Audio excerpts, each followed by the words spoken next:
Il y a au moins 2000 ans que cette plante, par les hommes, se fait écraser les graines. Les graines d'une nigelle donnent ce qu'on appelle le cumin noir, qu'on met dans le pain d'épices et qui est l'un des éléments des fameux 4 épices. De toute manière, ça, ou les pucerons.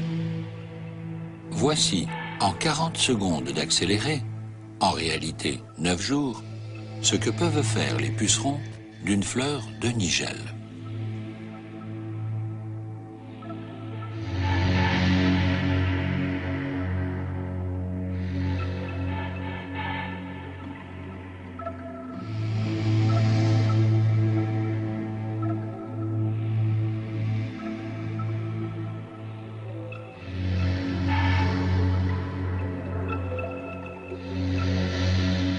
Aussi la vie a-t-elle pensé qu'il fallait dire aux pucerons « on se calme ».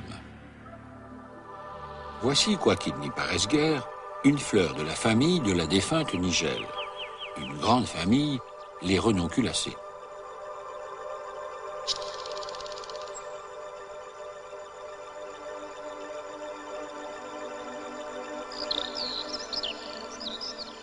C'est la ficaire ou fausse renoncule, mars-avril en Europe, au bord de l'eau. Et voyez qui vient la polliniser. L'une de ces mouches qui font semblant d'être des guêpes, en se rayant de jaune et de noir, ce qui intimide les prédateurs. On les appelle des cirphes, du grec surphos, qui peut se traduire par slurp, l'action de sucer. De sucer quoi? Des biberons? Eh bien oui, des biberons vivants. Ces fines mouches que sont les cirphes ont soin de déposer leurs larves, au début du printemps, sur les jeunes pousses des plantes, là où elles sont sûres de trouver des pucerons.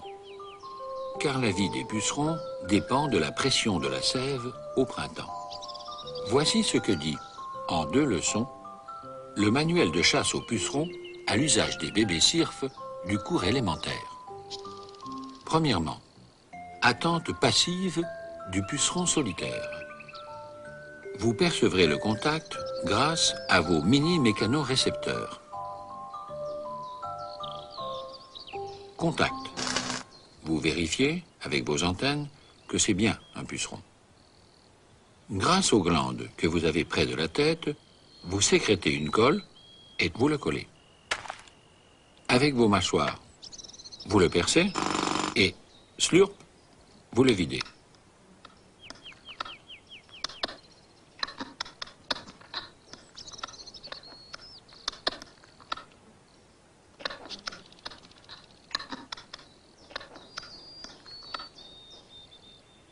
Non, pas par une patte.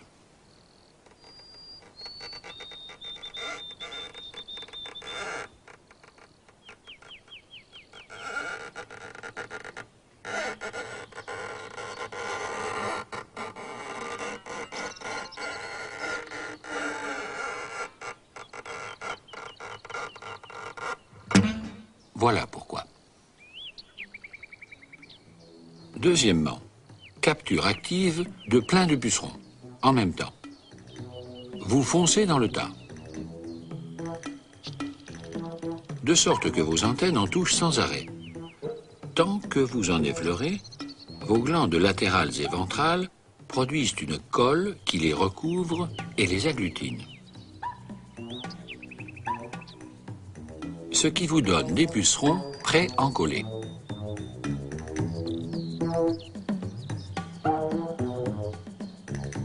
Vous n'avez plus qu'à les vider tranquillement, un par un.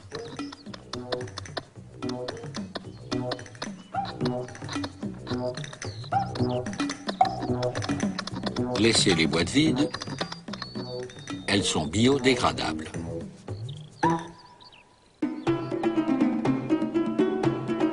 Elle savait bien la vie, en inventant la plante, qu'en inventant un être vivant capable de se nourrir tout seul, elle en ferait la victime désignée du monde animal. Comme ici, la bourrache, nom français qui vient de l'arabe, Abu Rash, le père de la sueur, parce qu'elle fait transpirer. Bonne contre la bronchite et pour la salade, ou le potage. On peut tout manger, les tiges, les fleurs, cultivées depuis au moins 2000 ans. Un peu oublié aujourd'hui.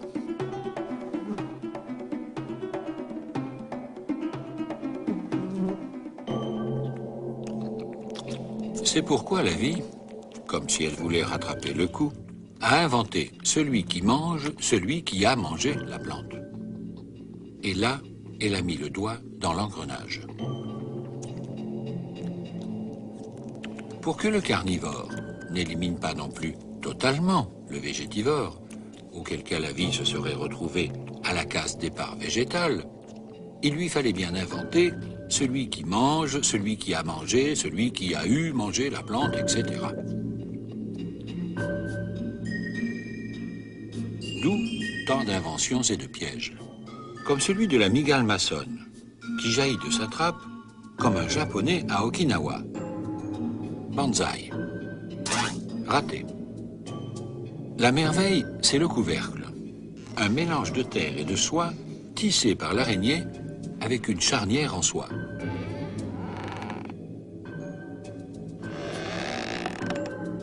La porte. Merci.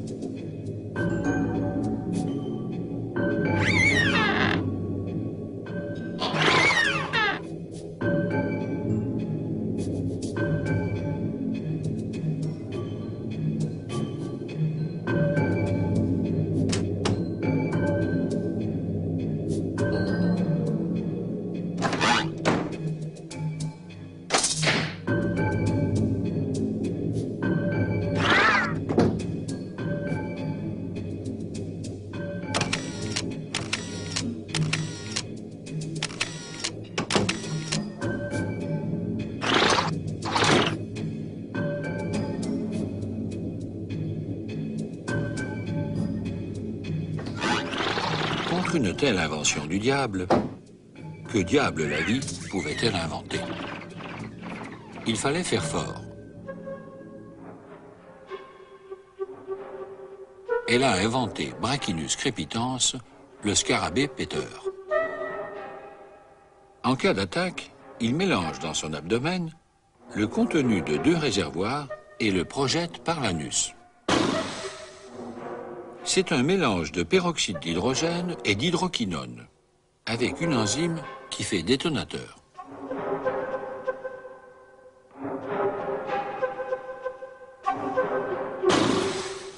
Ralenti, s'il vous plaît.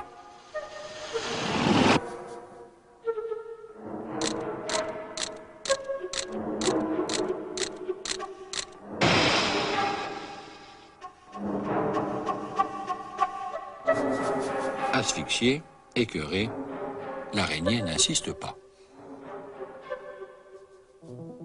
Bref, à force d'inventer celui qui mange et celui qui empêche de manger, celui qui a mangé l'autre, etc., la vie poussée à bout a inventé l'homme. Comme si elle s'était dit, au moins celui-là, il mange de tout. Et puis, je vais l'équiper d'un cerveau de Formule 1, comme ça, il inventera à ma place. Alors, voici une histoire qui n'a rien d'inventé. Nous sommes en plein Pacifique Sud, dans une île australienne qu'on appelle Norfolk. Jamais, avant que le capitaine Cook ne la découvre en 1774, jamais la main de l'homme n'y avait mis le pied. 8 kilomètres de long, 5 de large. Presque partout, des falaises. Avec, apparemment, des sapins. Bonne affaire à l'époque, se dit le capitaine Cook, pour fabriquer des mâts. Premier hic. Pas la moindre baie abritée. Deuxième hic. En plus des falaises, des récifs. Abordage en canot, et encore, même aujourd'hui, prudent. Troisième hic. Ce ne sont pas des sapins, mais des araucarias. Des conifères adaptés à un climat perpétuellement doux et humide, avec des troncs d'un bois pas très solide, devenant creux en vieillissant et plein de nœuds. Déconcertant, une Suisse tropicale, avec des fougères arborescentes, des oiseaux, des insectes, mais pas le moindre mammifère. Le continent le plus proche est à 1500 km. Que faire de cet inaccessible petit paradis?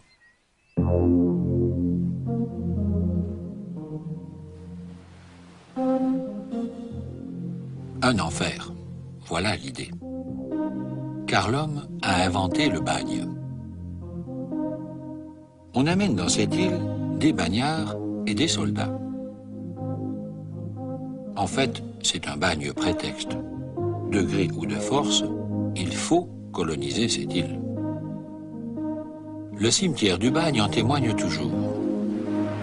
Pour peu qu'ils soient maçons ou charpentiers, on déporte ici des jeunes gens pour le vol d'une cuillère en argent, pour une dette impayée de 2 livres.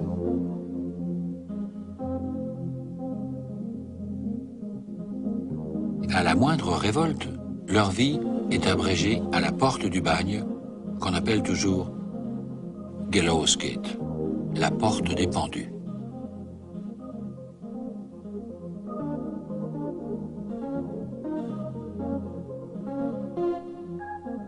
Un gardien particulièrement féroce est tué un jour à coups de pioche par 12 bagnards en train de construire un pont. Il cache le corps dans le pont et continue à construire par-dessus.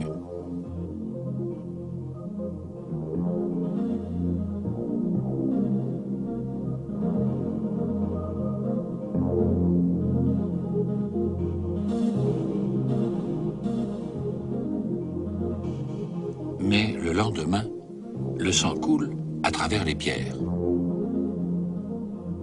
On dit que le cadavre aujourd'hui est toujours dans le pont. Les 12 bagnards sont pendus et enterrés sur la plage, en dehors du cimetière, pour que, dans la mort, ils n'aient même pas Dieu avec eux.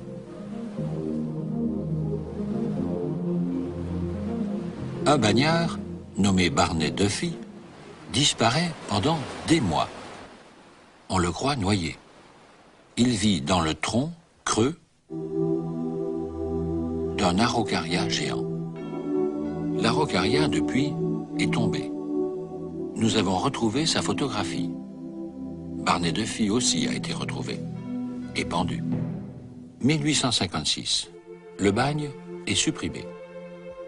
On y fait venir, depuis l'île de Pitcairn, où ils sont en surpopulation, une centaine de descendants des révoltés du fameux Bounty. Devenus très religieux, pour effacer le souvenir de cet enfer, ils plantent une allée d'araucaria de 2 km de long, comme une cathédrale végétale. 1942. Les Américains, pour leurs avions, ont besoin de cet endroit, le seul de l'île qui permet un atterrissage. Ils détruisent les 2 km d'araucaria.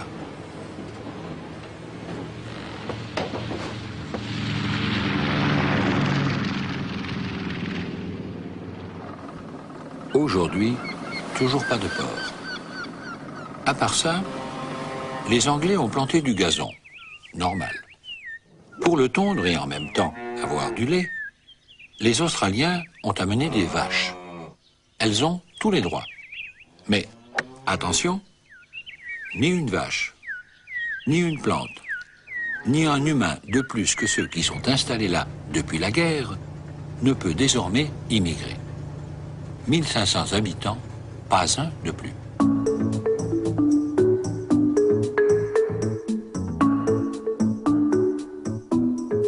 Bilan écologique de l'île de Norfolk. Mon Dieu, elle a changé. Mais ça va.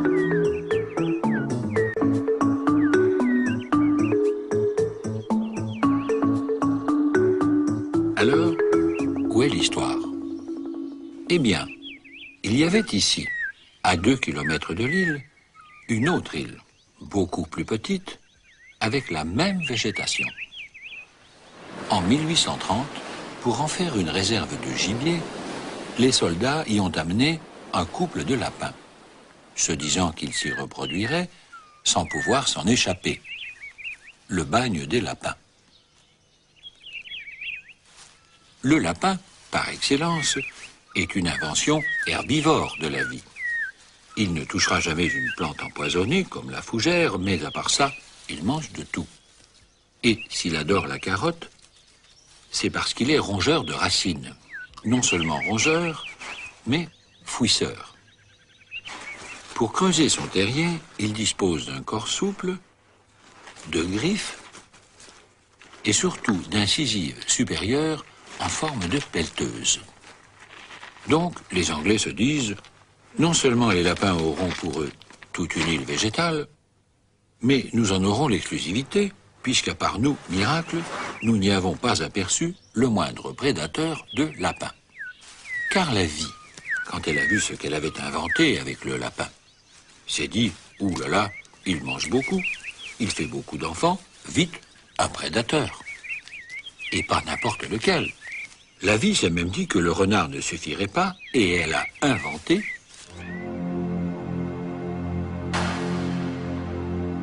l'attaque air-sol.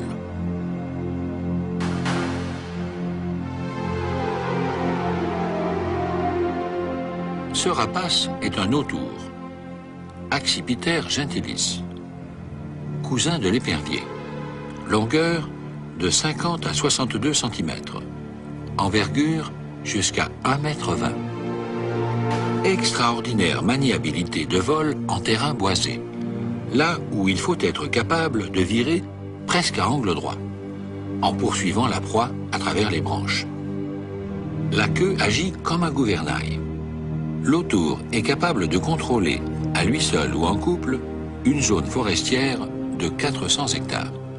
Activité régulatrice excellente sur tout ce qui a plume ou poil de moins de 3 kg, y compris le lapin. Et là, ça devient du sport.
Cette fois-ci, d'ailleurs, le lapin a fini par se sauver, dans les herbes. Seulement voilà, dans cette île de Norfolk, en plein Pacifique Sud, la vie, pendant des centaines de millions d'années, n'avait pas installé le moindre mammifère, ni anglais, ni lapin. Encore moins avait-elle donc pensé à des prédateurs. Dans la grande île, l'homme étant volontiers son propre prédateur, a fini par se réguler lui-même.